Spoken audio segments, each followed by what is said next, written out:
Welcome to the Tipping Point Show. I'm Jimmy Evans. I'm so glad that you've joined me today. Today is a very special program because we're talking all about Israel, what's going on over there right now concerning Iran and the Iran attack last weekend, and now Israel's response to that attack. Brian Schrauger is going to be joining me here in just a minute from Israel, talking about all that. Of course, he's been on the ground there this entire time, and so I can't wait to get Brian's insight on all of this. Now, before I get into this interview, let me just say we have our conference coming up September 20th and 21st. Dr. David Jeremiah will be there. We have Max Lucado, Pastor Ed Young, Rabbi Jonathan Kahn, myself, Billy Crone, Dr. Mark Hitchcock. We're going to all be there on Friday night and Saturday morning, September 20th and 21st. Go to endtimes.com, get your seat right now, bring a group with you. We would love to have you. It's going to be a great conference. We also live stream it, and so if you can't come, you can watch it from all over the world, live stream it. Go to endtimes.com. Also, we do marriage conferences. You know, a lot of people associate me with the End Times, which of course I teach on the End Times. I'm sitting in the studio of XO Marriage here in Southlake, Texas, and so we have a conference coming up this weekend in Houston.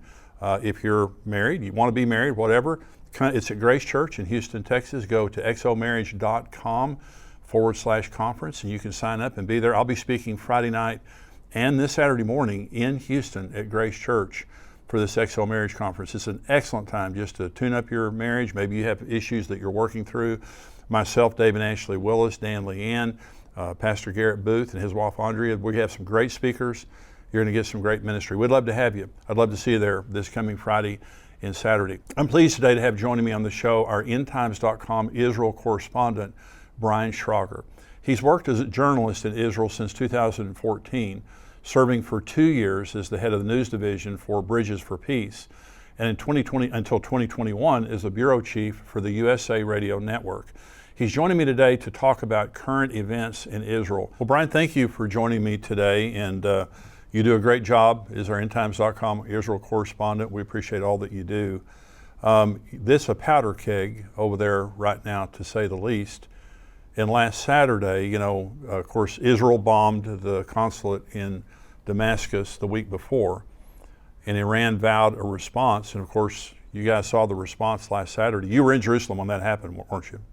I sure was. They started, I received, I knew the bombs were coming. That's when I filed a report on Sunday night, my time. It was about midnight. And then a couple of hours later, maybe 3 hours later, time was strange. All of a sudden, everything exploded right outside my porch. Wow. It was, and I thought, what in the world? I didn't think enough time had passed for the missiles and the drones and to come. But boy, they were there, and it was a fireworks show. I mean, right literally above me. I saw the interceptions. I saw bright orange buckyballs falling to the earth, which I think were Continental missiles breaking up and falling down. It was very, very dramatic. Well, Israel's already on edge, and there's so much trauma, and that was just added to it. So, I mean, you guys are, incredible for putting up with all that. What is Israel's response at this moment? Now, we're taping this on Tuesday. This is going to air on Wednesday. And so what do you hear about Israel's response to the bombing? Right now, what is officially being said is that the War Cabinet has met and is discussing a response and is promising to give one. What that response will be, how it will look, is not known. Netanyahu is having to be delicate in his communications with Joe Biden because the U.S. obviously is a big, big ally of Israel, supplying weapons and funds, and was an invaluable help on Sunday night when those missiles hit, because the U.S. intercepted a bunch of those missiles and drones, as in fact did Saudi Arabia, Jordan, the UAE, and I think France also intercepted or helped with all of this. So Israel did not knock down 99% of these missiles by itself. Right. It was a coordinated effort, and that was actually quite remarkable. And so now going forward, there's this thing that Biden has told Netanyahu, don't retaliate. Well, that's not going to wash here. Right. It just isn't going to wash. Right. The military here is absolutely determined that there must be a response, not for revenge, but because for deterrence. If there isn't a response, then Israel is perceived as weak. And in this part of the world, you have to respond. Yeah. And you have to respond in kind. Again, it's not retaliation. And Israel certainly has a lot of reasons, as you and I both know, to do something in Iran because of its nuclear program, and which is on the verge of developing nuclear weapons right now. Right. So what kind of response it will be, we just don't know. Well, Jeremiah 49 is a prophecy against Elam. Elam is southern Iran. And the prophecy says, I'm against you. God says, I'm against you, Elam. And I'm going to knock the bow out of your hand in the height of your power, and I'm going to judge your princes, not the people. Because the people of Iran, millions are turning to Jesus and getting saved. Yes, but they are. The leaders in Iran are corrupt, and they, of course, believe that Allah has called them to destroy Israel and to usher in the end time. So this is a religious war. This is not just a conventional war. This is a religious war. You agree with that? Absolutely, yeah, absolutely. And in fact, as I'm sure you're aware, Ali Khamenei, the so-called supreme leader of Iran, has repeatedly over the years said that Iran's number one goal is to provoke the return of the Mahdi, the Islamic Messiah figure, who is going to come in, according to their theology, he's going to come in and set everything right. And so part of the reason for creating chaos is to provoke the Mahdi to come. This is a cardinal doctrine in Iran, but the world doesn't discuss it because I think it's uncomfortable with this whole idea of the theological motivation, the religious motivation that is behind what Iran is doing. And the problem, Brian, with the world's response in trying to pressure Israel into a two-state solution, they don't understand the religious ramifications of this. Hamas is an example. Hamas is Muslim. It is a Muslim group that is vowed to the annihilation of the Jews. Well, the Palestinians in other places in the West Bank, they believe the same stuff. That's why the Palestinian Authority won't renounce October 7th or Hamas, because they're very popular among the Palestinians. Exactly. And Abbas does not want to lose political power. So, eventually he has to pass away, I think. He's in his 80s. Oh, yeah. He is immensely unpopular among the Palestinians, and yet Hamas is very popular. Yes. What a dangerous combination. And we're trying to push Israel and the Palestinians in bed together and tell them to make up and get along. It's impossible. And that's why the resolve of Netanyahu, and I think this is true of the Israeli government, is never again. There's not going to be a deal with the devil. Is that right? Absolutely. And also, I think it's important to note that the Palestinians don't believe in a two-state solution. They absolutely don't. It's been off the table in Palestinian narrative here for at least a decade. They have been promoting a one-state solution, which basically is bring back all of the refugees from Jordan, from Syria, and basically establish a government here that is not, the majority is Muslim, not Jewish. And so the Jews are basically defeated as there's no Jewish state. So that's their one-state solution. And Israel knows this, the Palestinians know this, but there is this political narrative, this kind of magical thinking that persists throughout the rest of the Western world that somehow a two-state solution is doable. It's not. And both sides know it here. Exactly. Well, if you look at everything from a secular perspective and you just wipe out the religious, the deeply held religions of that area, everybody should be able to get along, everybody should be able to be at peace. This is generational. This goes back many generations of hatred and all those types of things. So the Bible says at the end, Israel will be hated by all the nations. that all the nations would ultimately gather against Israel at Jerusalem. Of course, that's Zechariah, that's Joel 3, all through the Old Testament. So this is what we're seeing happening, unfolding. Let's talk about Iran for just a minute now.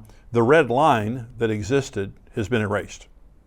For the first time, Iran has directly attacked the state of Israel. Okay, so now in the world, for the last few days at least, Iran has been under scrutiny. There have been many nations that have rebuked them for what they did, standing against them. Is there any practical penalty that they're playing, as in sanctions or as in anything like that? Well, one benefit to Israel in all of this is that, at least for now, international opinion has shifted somewhat back in favor of Israel. The international opinion was condemning Israel very, very strictly and firmly up until the attack because of its war in Gaza. Now there is this condemnation of Iran, and we can only hope that there is some degree of waking up on the part of Western nations about what Iran's ambitions are, which is to establish a global caliphate. It's not a regional thing. They literally want to see the world taken over, led by their Mahdi, which is, I think, how you say it in Arabic. So I don't know. I think in the end, the military here is very, very clear. As you know, I recently interviewed Brigadier General Amir Avivi, and it was just, I think, posted yesterday. Now, that interview took place before the attack, but the doctrine he laid out there for Israel is the same doctrine that exists today, which is that we must be strong. Hamas must be defeated. Hezbollah must be pushed back. Israel cannot allow this situation to continue in the north with more than 60,000 Israelis displaced from their homes and their businesses. This cannot continue. And then, of course, we all know that at the center of the spider web is the spider, Iran, and Iran has to be dealt with. When I spoke with General Avivi, I said, don't we risk, if we take on Iran, I said, don't we risk stirring up the hornet's nest of the new global alliance that's trying to take place with Iran, China, Russia, and North Korea, maybe Turkey? And he said, no, just the opposite. He said, if we don't respond, then those entities become emboldened. They believe that, all we've done so far is our sanctions. And they're overcoming those sanctions with their economic coalition. So they believe that the United States has the ability, the military ability to respond, but they don't think it has the will. And he said, as long as they believe that, they're going to just get worse and worse. Russia has invaded Ukraine, and it might be Poland next. It might be the other parts of Europe. As for China, it's been threatening Taiwan for a long time, and flying jets and invading its airspace. At some point, it seems like it's determined to take Taiwan for its own. So he said, if we don't respond, he said, but when you have a coalition like this, there are, the strong ones. He said, it would be foolish to attack Russia or China. Go for the weak one. The weak one is Iran. And he said, if we give a strong response to Iran, he said, we, not just Israel, he meant a coalition, especially with the help of the United States. He said, the U.S. has to partner with us in this and go after Iran, and that will send an unmistakable message to Russia and China and this new attempt to form a new global order. And it will tell them, no, we are willing to stand firm. We're not just going to do words and sanctions. We're willing to fight for what is right. That's exactly right. Well, you said something earlier about Iran's desire for world domination. See, the word Islam means submit, and their vision is for world submission to Islam. And Netanyahu has said repeatedly, if we're not fighting Hamas just related to Israel, if they beat us, they're coming for you. And that's exactly right. That's like the Nazi regime. You don't exterminate this here, it's going to spread all over the world. And of course, there's Muslims all over the world that would be greatly emboldened by a victory over Israel. So southern Iran, the Jeremiah 49 prophecy, is a devastating blow on Elam, southern Iran. Interestingly, that's where they have the Bushehr nuclear facility. That's where they have many of their missile launchers and their nuclear facilities. God says, I'm going to knock the bow out of your hand in the height of your power, and I'm going to judge your princes. And it says, it will be so desolate in Elam after the devastation, there won't be a nation on earth where someone from Elam hasn't moved. So this is talking about a devastating attack. And of course, I'm not saying that's what's going to happen in the next few days, but it could. Well, you know what? At this point, for my part, I hope it does, but we'll see. Well, so the IAEA, International Atomic Energy Agency, they have turned a blind eye to Iran. Iran has defied the world community related to nuclear weapons. And recently, the IAEA came out and said, we have no idea what's going on in Iran, but we do know they've made tremendous strides. So they have a hypersonic missile in Iran that can reach Israel in, I think it's 4 minutes. Or it's 400 seconds, 6.66 minutes. And so I think the missiles that came in last weekend, it took 4 or 5 hours for them to get there. Well, there were a mixture of things, and some of them were intercontinental missiles, and or ones that can go, I think, a range of 1,500 miles. I forget what the name of them, but they were launched later, and they did, in fact, arrive in Israel about 6 minutes after they were launched. So the drones were launched, and those took several hours, but they waited until the drones were close, and then they fired some of these other missiles, which came in rather quickly. Well, 2 years ago, my book Tipping Point came out, and in the book Tipping Point, I predict that Israel will strike Iran because it's an existential threat. Not only was the attack last weekend, but if they have a nuclear weapon, Brian, they're going to fire it at Israel. And one nuclear missile landing in Israel is game, set, and match. It's just it's devastation. And so it's an existential threat. They have now given Israel an opportunity to respond. Now, again, we don't know exactly how that response will play out. But the thing, Israel is known for decisive responses to military attacks. They're strong. You punch them, they're going to punch you back harder. And so whatever happens, I believe, like you, and like the general you were talking to, I believe it's going to be a decisive blow. So let's just say that Israel does respond here in the next few days. What is Israel's capability militarily to defend their borders? I mean, they've got a multi-front war going on, and it just seems like they're spread really thin. They are.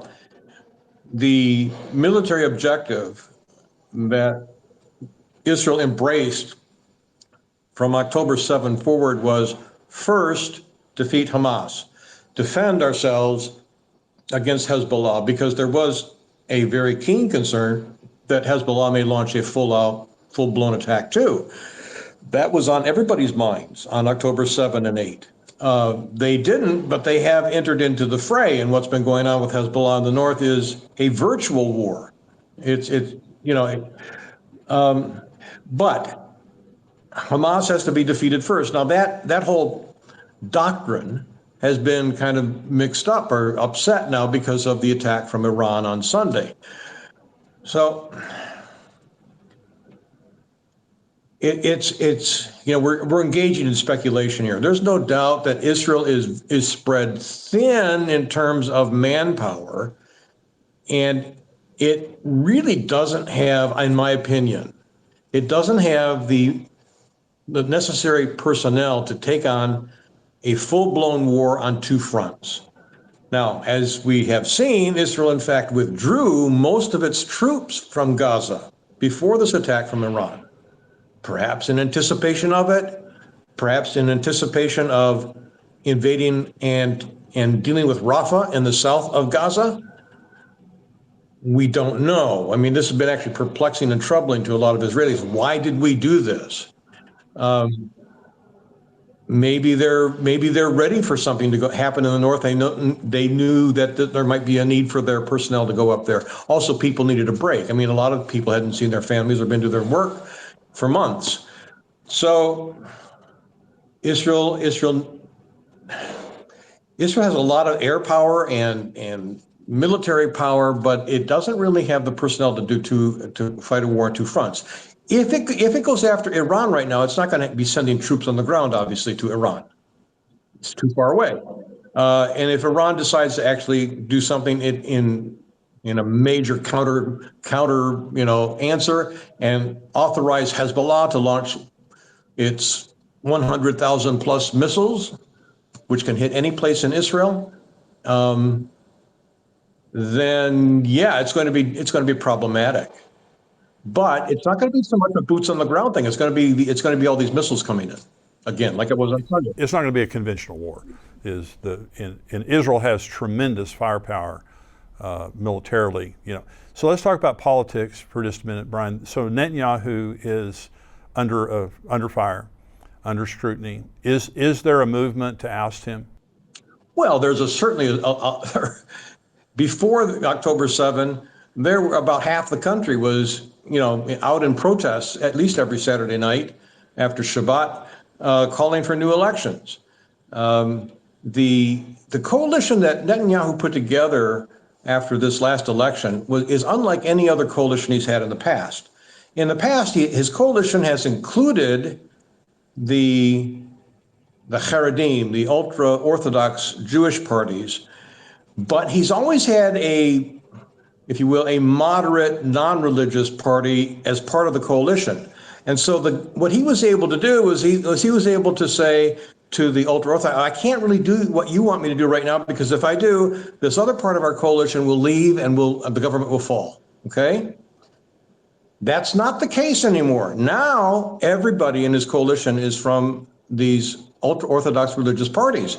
And his government is held captive to that. It can't stay in power without them.